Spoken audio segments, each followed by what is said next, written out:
show starts in 3, 2, 1, go.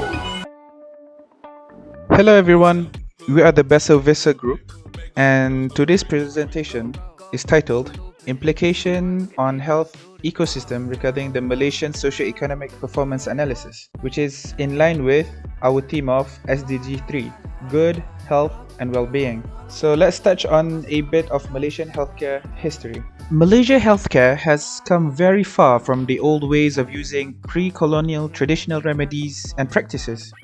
Since 1957, Malaysia has undergone radical transformation, and now Malaysia is operating a two-tier healthcare system, which is 1. Government-based universal healthcare, and 2. Coexisting private healthcare system.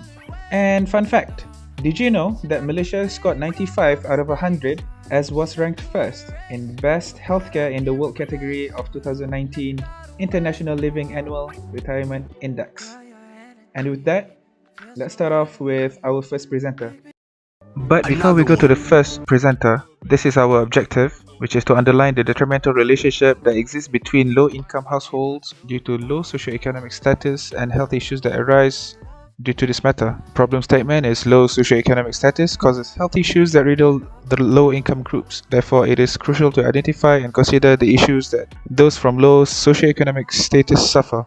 These are all of our hypotheses. I'm going to touch on one of them, which is the lower the income of Malaysians, the greater the health of the population and the socio-economic performance will be. And the significance of study is, without the study, the people of Malaysia that hail from a low socio-economic status will continue to undergo the plight of medical issues. This study is essential in order to highlight the various issues that befuddle the low-income population. Apart from that, this study is important as it can highlight the disparity between the health service that higher-income population enjoy compared to low-income population. Now, we go back to the scheduled program. My name is Mohamad Zaim. I will explain about the causational behavior between health and wealth. This is the very basic understanding that we need to bring forth, because first we need to know which one comes first, health or wealth, or is it that they are bidirectional, they affect each other. And for this panel, we are going to discuss just about that. Let us introduce about the basic first, and we are going to discuss the statistical tests that we are going to use inside the journal. So first, the co-integration test. The test is all about finding the correlation between two variables. Let's say, for example, about eating an apple and going to school. There may be some relation, but doesn't mean some causation behind it. That you can eat anything at all before going to school, but that doesn't mean it will lead you to go to school. So it only refers to the correlation, not causation, and it is determined by the p-value.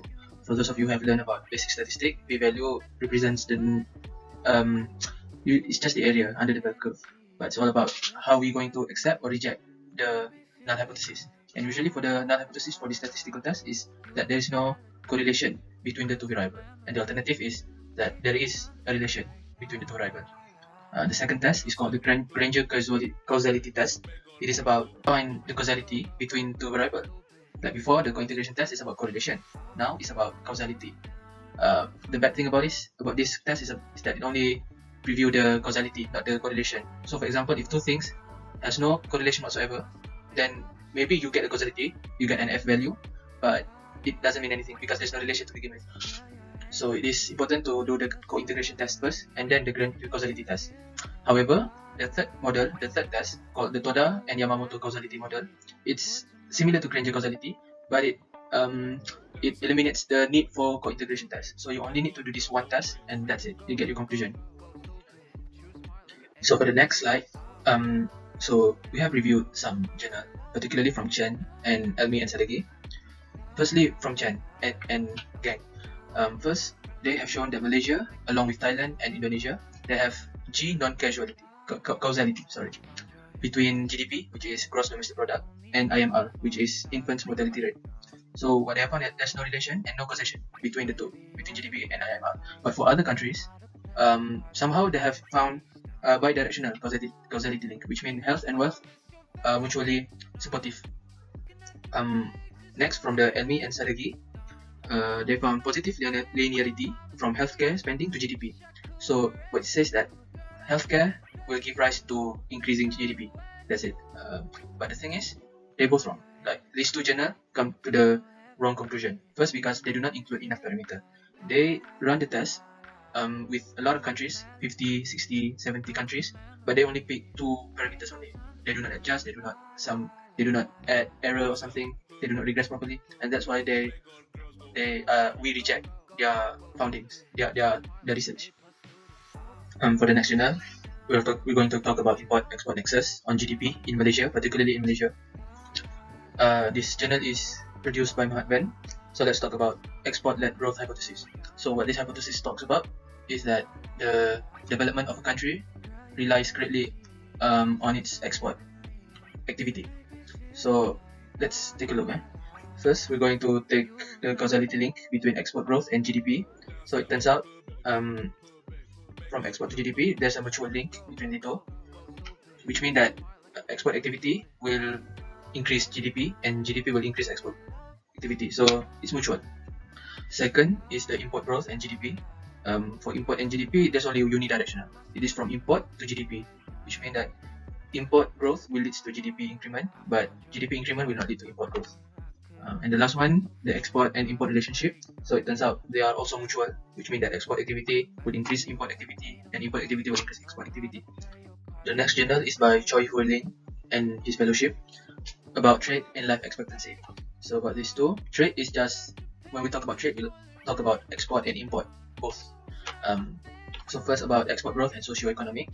So there's a unidirectional link between export growth and socio-economic. That is, that export growth will cause increase in socio-economic. So it's pretty clear. The next one is about economic growth and life expectancy. So it turns out also unidirectional. Economic growth will lead to life increase, and economic growth will increase in life expectancy. That's it.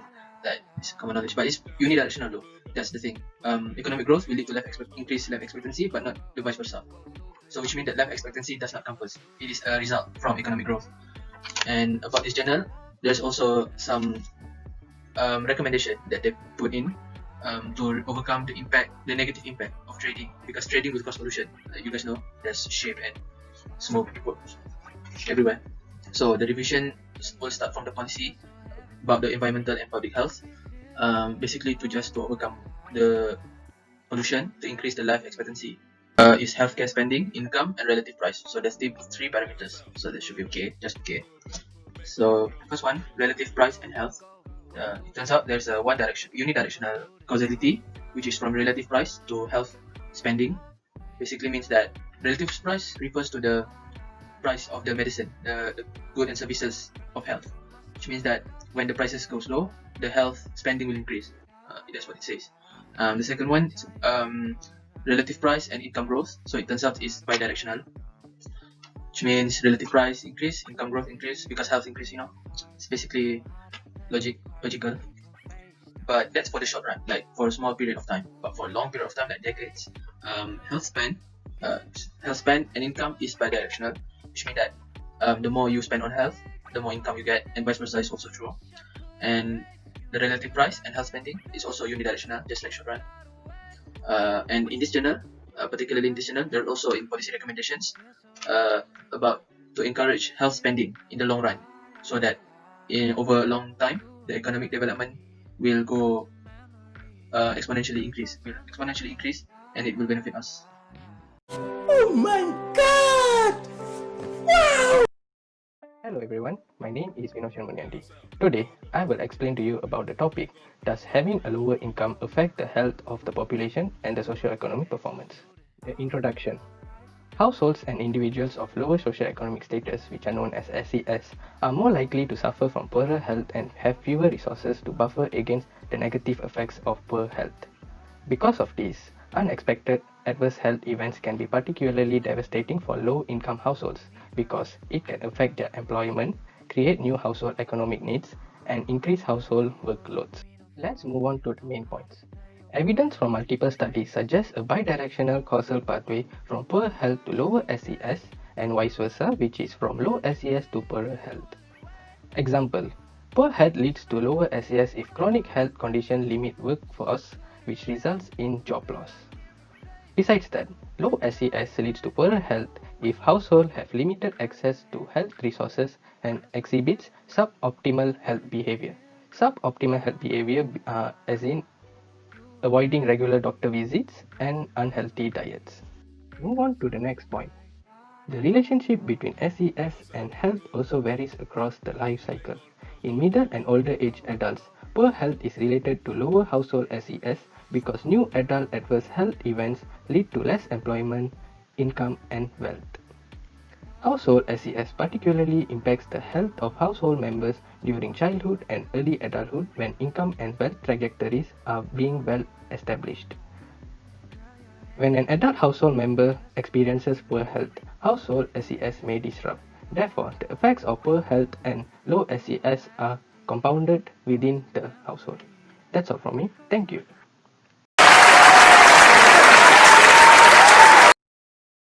Hello everyone, I'm Mohamad Irfan, and this is my part of the literature review, which is lower income Malaysian households' tendency to contract illnesses and diseases. So let's go to the first part. The first part is susceptibility to contract CVD or cardiovascular disease.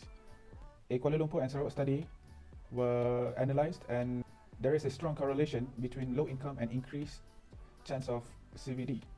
In urban KL, 1 out of 5 of those earning less than 2,500 a month will develop CVD within a decade. Also, those with zero education and earning less than 1,000 ringgit a month have a greater chance of CVD than the group stated above. In rural area of Sarawak, which is another study, with mean income of 559 ringgit, 51.5% are overweight or obese and are close to 50% prevalence in hypertension. That means they are 20% more likely to contract CVD.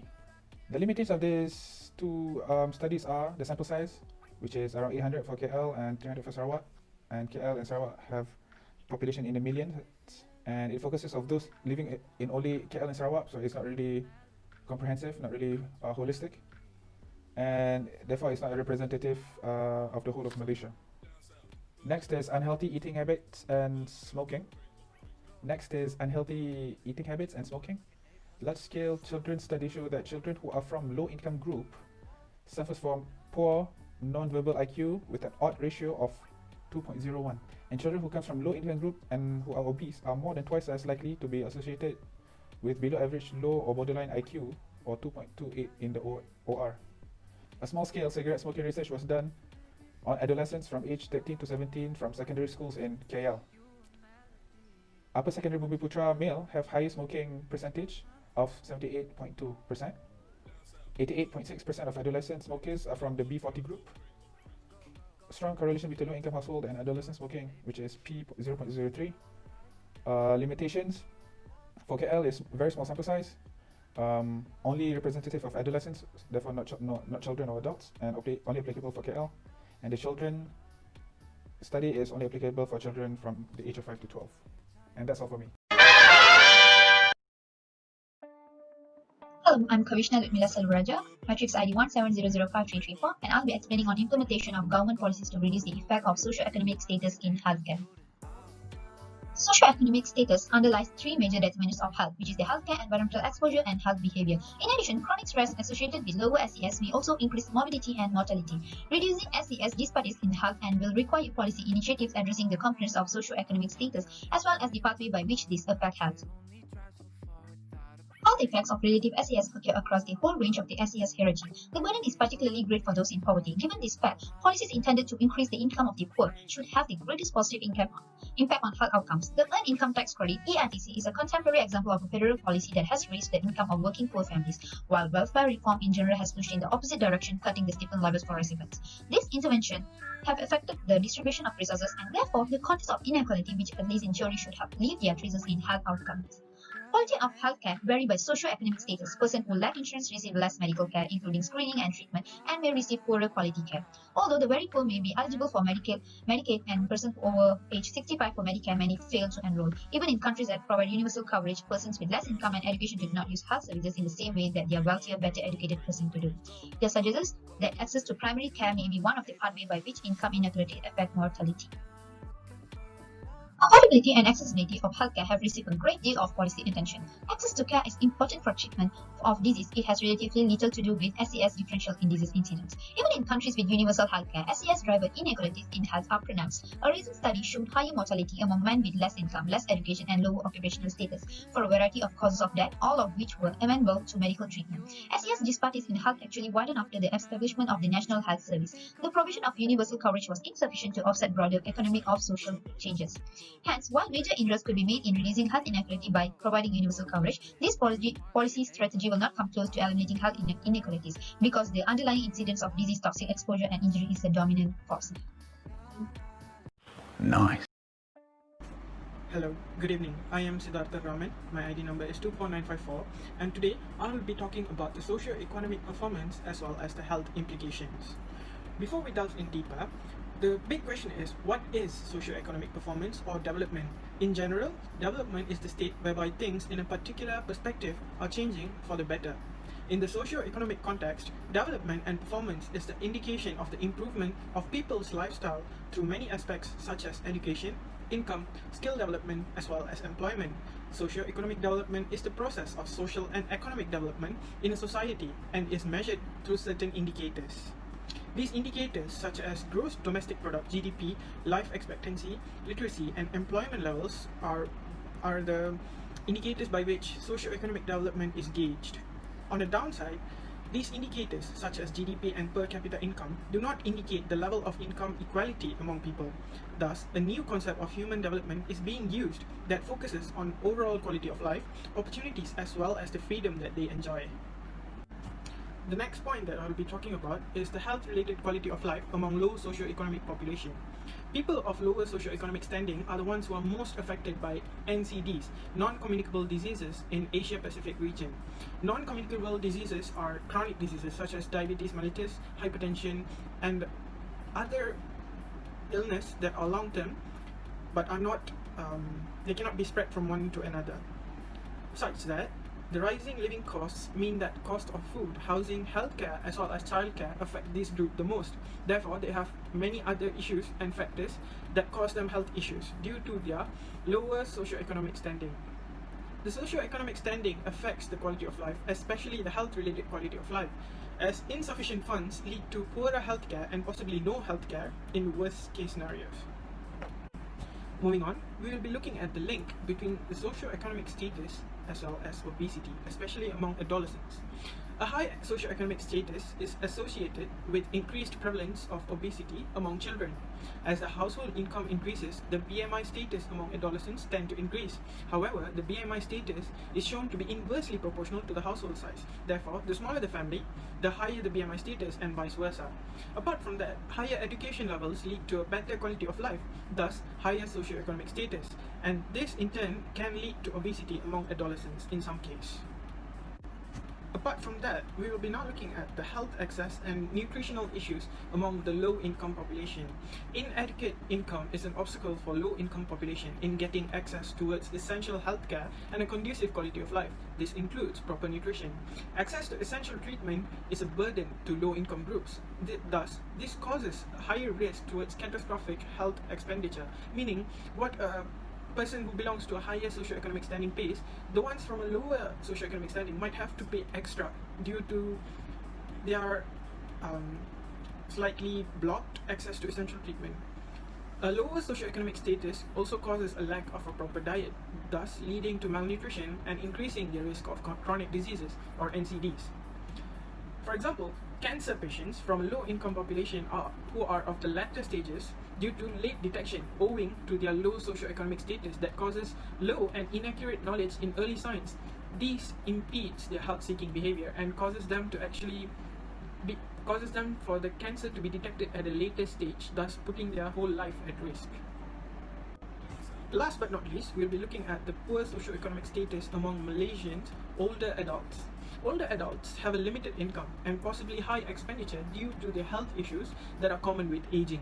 Opportunities to work beyond a certain age are limited, if not rare, and this causes older adults to be placed at low levels of socioeconomic status. Low socioeconomic status is then associated with poor nutritional status, mental health issues, disability, and even mortality. What this means is that when a person who has aged quite a lot is then put in a low socioeconomic status due to their age, they face a lot of issues such as malnutrition, and at an elder age, nutrition is one of the most important things to a person. The lack of financial assistance at the later stage in life also causes low socioeconomic status, such as lack of pension and all that, and this in turn leads to many health issues due to them not having the coverage that they need for health. Apart from that, frailty causes immobility, and with a low income, getting treatment can be a challenge to many from the low socioeconomic status. Thank you. And just like that, ladies and gentlemen, we have reached the end of our video. Hopefully you all enjoyed it, and sir, please give us a 10 out of 10 for this assignment. Besserwisser signing off. Surprise, motherfucker.